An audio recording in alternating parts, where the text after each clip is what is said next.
So in this video, I'll be sharing tips and tricks on how to handle successful fashion consultation that sets the tone for a smooth and professional business relationship with your intending customer. So if this sounds like something that you're interested in, stick around because this is for you.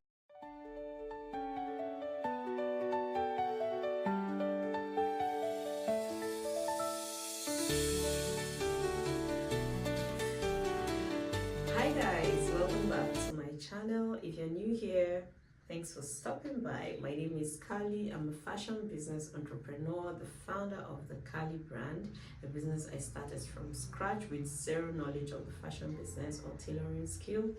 And 7 years later, I am here on my channel sharing tips and tricks of how to manage your fashion business, how to set boundaries in your fashion business, how to relate with your customers, how to run a stress-free fashion brand that will be profitable to you. On today's topic, we're going to be discussing how to run a successful fashion consultation that avoids future drama. That's it. So now let's talk about why consultation stage is important.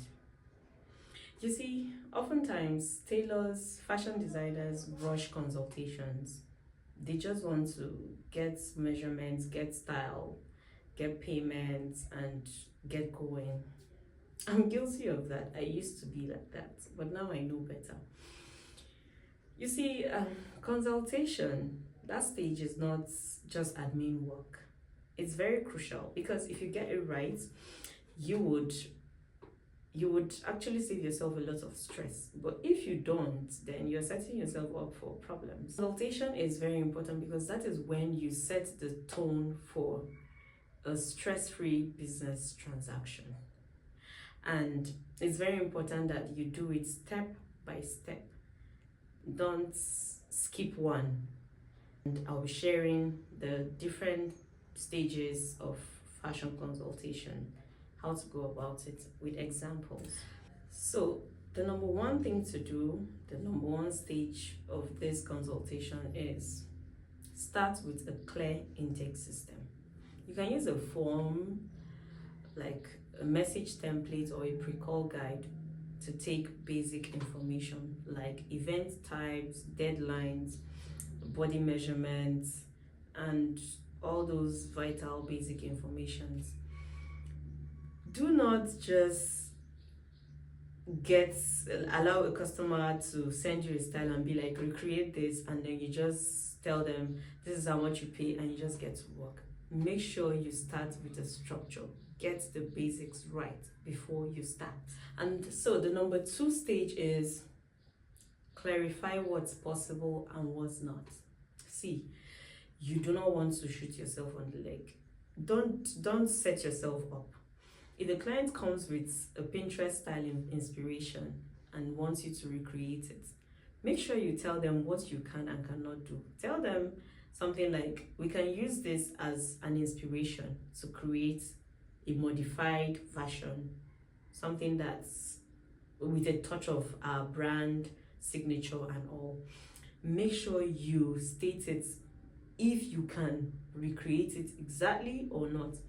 And if you're going to recreate that style, make sure to tell them of availability of fabrics and accessory, if they are available or not, if you can access those fabrics and accessories or not, because oftentimes the problem starts with the wrong fabric or the wrong accessory. So it might not be that you did not sew it well, but maybe the wrong fabric or the wrong accessory will make it look not exactly like the inspiration. So make sure to make this thing clear. If you know you can do 100% replica, fine. But if you can't, please tell them you would work with what is available and make sure to get their approval before you go ahead. Do not assume nothing. Make sure to get clear approval, written approval. Now the third point, the third stage is set time and communication boundaries. See, you cannot afford to have a customer calling you by 12 a.m., 1 a.m. at night. So please tell them your work hours, tell them how long it will take for you to deliver the outfits, if they are comfortable with the time or not. Tell them how many fittings they are to avail themselves for. Tell them the consequences of not coming for fitting, and if they don't mind. You can't afford to let them assume that you are available 247. You can't just let them think they can call you or come in on a weekend when you're not working.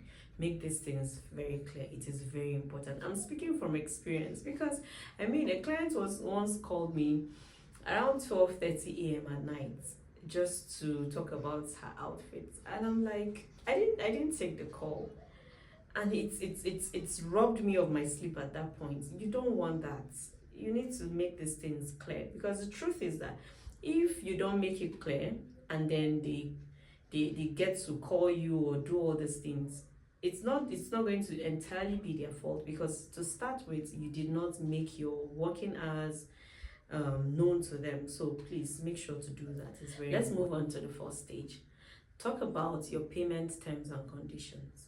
Let them know how much deposit you take for a job.